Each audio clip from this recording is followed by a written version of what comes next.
А как же мне говорить? Али.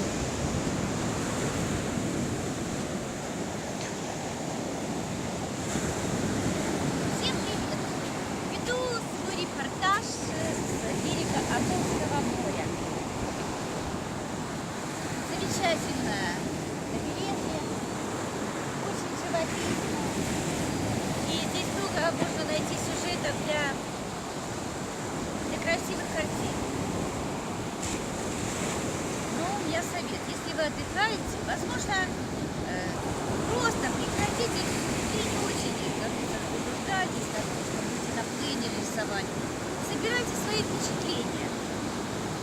А приедете домой, и, возможно, вы нарисуете очень красивую картину.